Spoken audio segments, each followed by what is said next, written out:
सरस्वतीं व्यासं ततो जयमुदीरयेत् शृण्वता स्वागता कृष्ण पुण्यश्रवणकीर्तना हृद्यन्तस्तो हि भद्राणि वृणोति सुहृत्सतम् नष्टप्रायश्च भद्रेषु नित्यं भागवतसेवया भागवत्युत्तमश्लोके भक्तिर्भवति नैष्टिकी.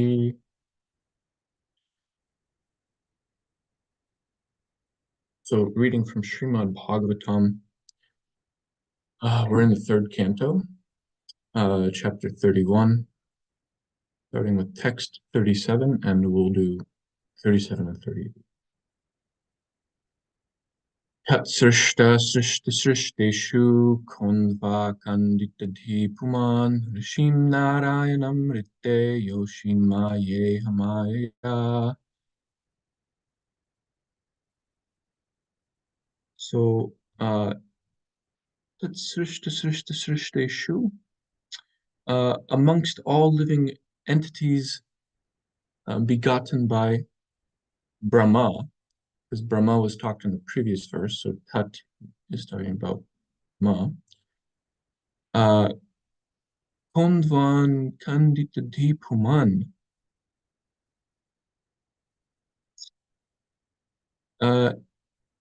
Indeed, there is who is that male uh, who's not attracted, who's not whose intelligence, whose focus is not a kandita, it's not deviated. Who is that male whose intelligence is not deviated? Rishim Narayanam Rite, except for Narayan Rishi, just like we said in the Bhagavatam verse in 124.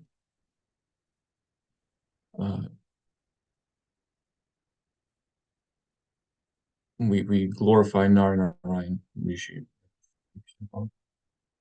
So that's the Narayan Rishi we're talking about here. Yoshin Maya. So let's see here.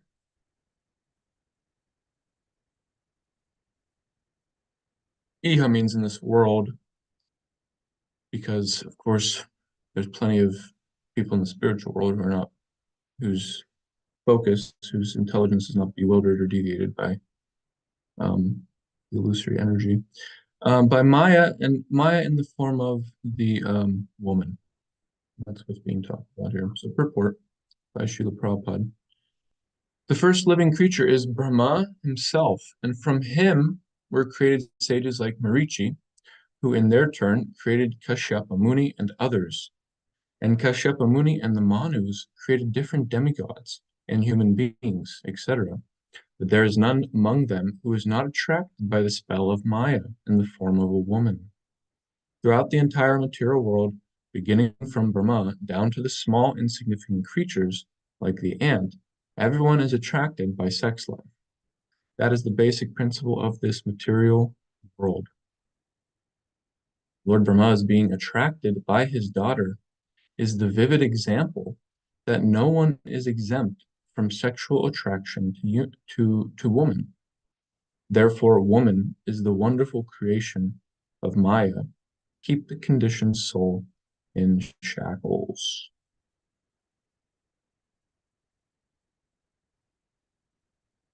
Text 38. Balame Pashimaya Strimaya Jaino Disham Yakaroti Padakarantan Bhuvi Drimbhena Kevalam.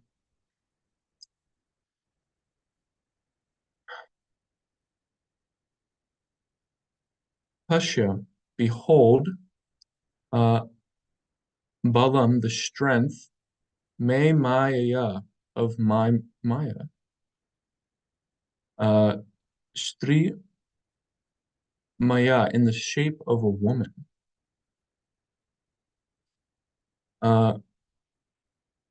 That woman, Ya, who, Karoti, makes, a jaina Disham. A Jaina means Jain, someone who conquers. Uh, what does he conquer? Disham, all directions.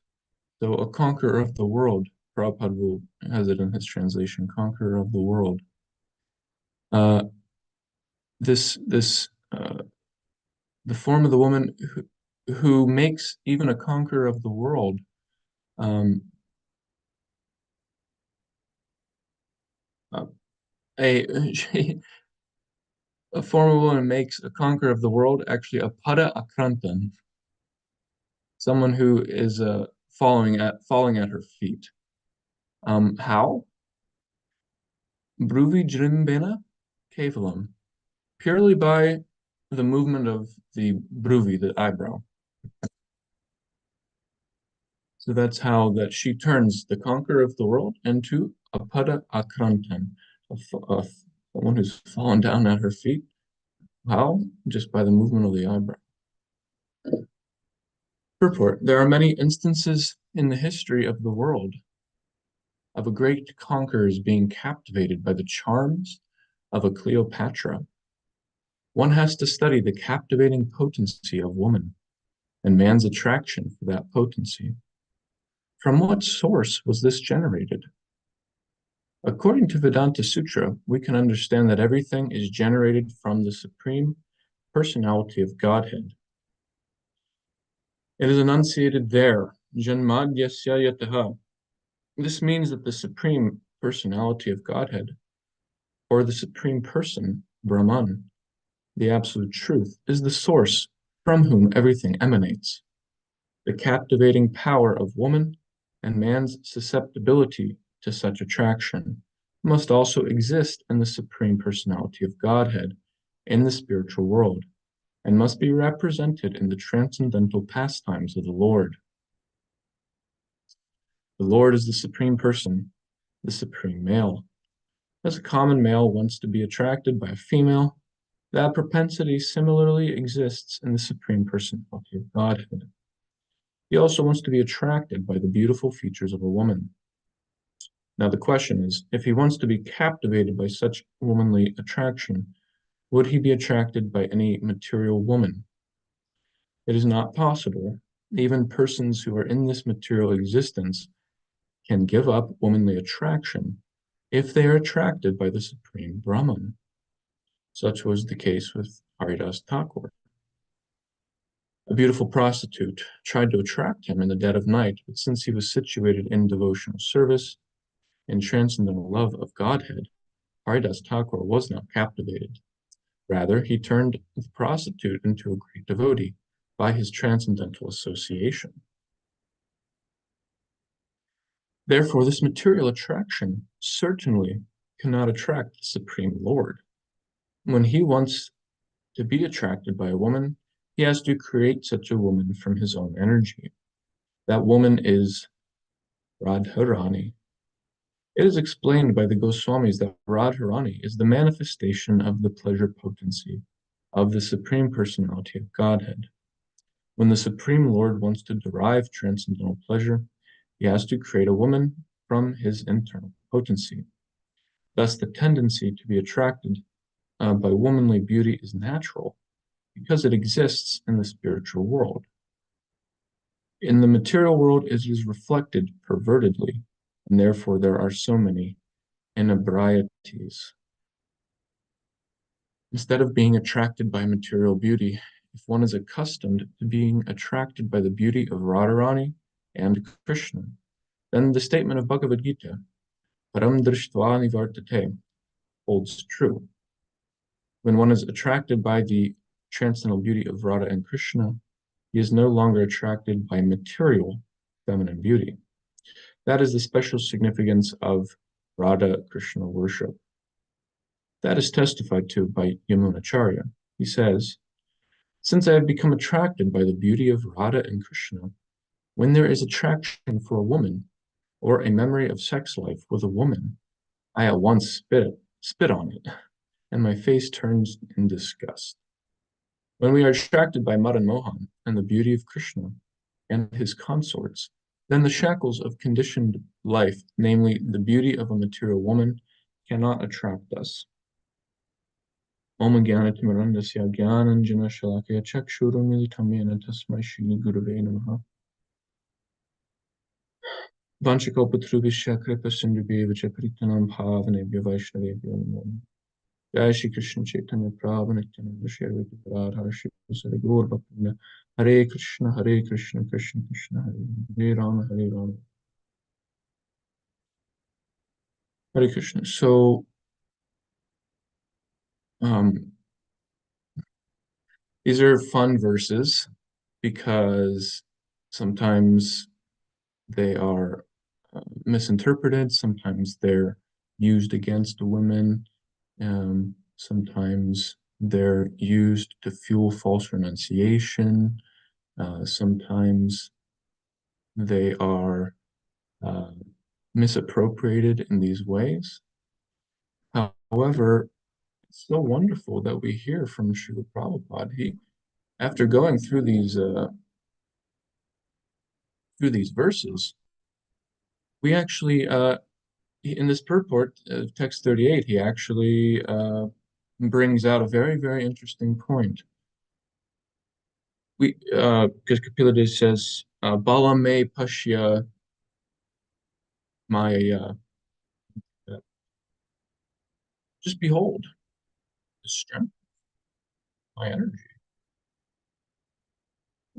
Prabhupada's saying, like, where does that energy come from? What is the source of this energy? It's peculiar, actually. It's just natural. It's natural in the human psyche. Where does this come from? Janmad yasya yata. It comes from the Supreme Absolute Truth. Now, we should understand that, Prabhupada is speaking in a way that the conditioned soul could understand. It's not that Krishna creates Srimati Radharani. Radharani is also eternally existent, just like Krishna. Because if Srimati Radharani is part of Krishna's pleasure potency, Vladhani Shakti, which is part of his Swarup Shakti, internal potency, Ranga Shakti, there was never a time, there is no time in the spiritual world, but there was never a time where Krishna didn't have his Shakti. There was just Krishna thinking, and he manifested Radharani. It just doesn't work like that. Radharani's always been. She's co-eternal. She's co-eternal. Actually, Krishna's Maya potency is co-eternal also. The Jiva is co-eternal. This is straight from Bhagavad Gita, chapter 2, text 12. Never was there a time when I did not exist, nor you nor all these kings. Never will there be a time when we cease to be. So, so Prabhupada says it in a way in the purport that makes it maybe easier for the conditioned soul's mind to comprehend that which is achintya, that which is incomprehensible. Anyways, regardless, the point being very beautiful that, and also very straightforward, that this is Krishna's Maya, this is Krishna's material energy. People cannot overcome it by the dint of their own strength. That's the point here, is that we want to liberate ourselves, but it's not possible. And so many examples in the Srimad Bhagavatam, so many examples. Could Saubhari Muni liberate himself without the grace of devotees? Could Vishvamitra, liberate himself? Not possible. There was the grace of bhakti is actually needed. Now, the grace of bhakti is needed for mukti. What to speak of prema, And that special type of, you could say, liberation is prema. So especially the grace of bhakti is needed. Balam me pashya, I behold the strength of my Maya. Even the Jaina, uh, Disham, the conquerors of all directions, are conquered by me. You think, well, it's just some woman that conquered. No, actually, that's Krishna's potency. That's his Maya potency. So it's not by our own strength, actually. And that's what this whole chapter is showing, that we're stuck in the cycle. The conditioned living entity is stuck in the cycle of repeated birth and death and continues to fall under the helplessly fall, helplessly fall, and be pushed and pulled by the senses, the mind, the karmas. It is only by Krishna's other energy, the strength of Krishna's other energy is Swarup Shakti, which is bhakti, that we can actually have a chance to get out of that cycle. And again, mukti is, what does Mahaprabhu say?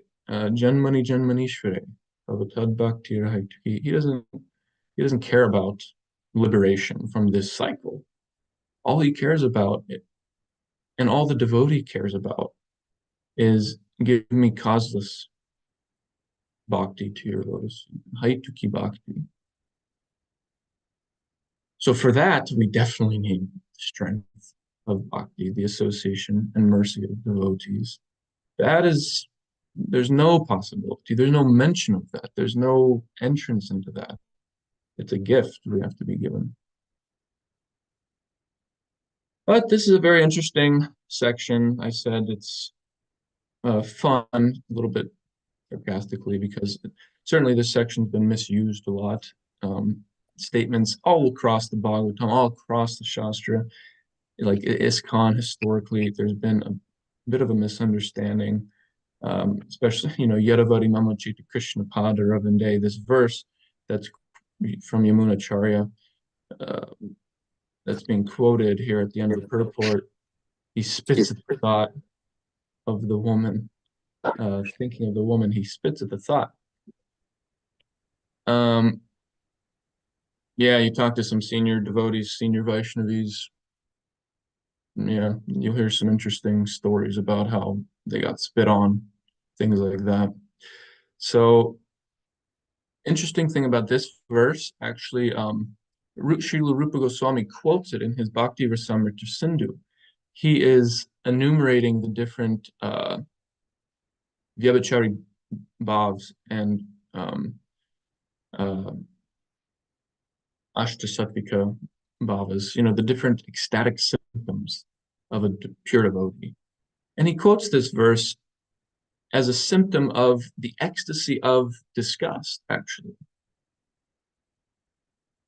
First off, he never spit on a woman, but that reaction, that response to that thought was actually an ecstatic symptom. He's quoting this to show that it's actually an ecstatic symptom. And that ecstatic symptom cannot be feigned. It cannot be faked. It cannot be imposed upon somebody and just think I'm just like if I were to be in the temple and be in the kirtan and just start rolling around on the ground and acting like I'm in ecstasy. That's not very much looked upon respectfully. It's if you're in ecstasy, that's different. But come on, we cannot feign such things. It's so similarly to feign that level of renunciation is not what these verses in the Bhagavatam are meant to show. It's simply pointing out that we're helpless in the material world without the strength of bhakti. And by becoming, we have the raga and then we have the dvesha. These are two sides of the same coin, the raga, dvesha. So by having raga and thinking, I will defeat raga by dvesha, by false renunciation, by hatred towards that which I love. Well, I grew up loving donuts. Now I don't eat them. Do I hate them? No, you just get a higher taste. Param drishtva nivartate. And that's what Srila Prabhupada really uh, does beautifully in this purport. He mentions about the spiritual energy. One has to get attracted to the service of Radha and Krishna. One has to. You have to.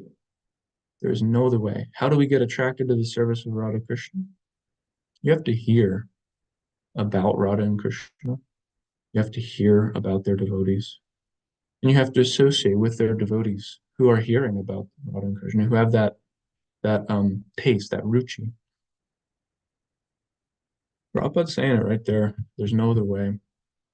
And we just get this little glimpse from Kapila Dev of the conditioned soul and his unfortunate situation. So thank you to Srila Prabhupada for giving us the way, uh, not just the way out, but really the paraparam drishtva, the supremely higher taste of you know Rajabhav. So we would like to end there.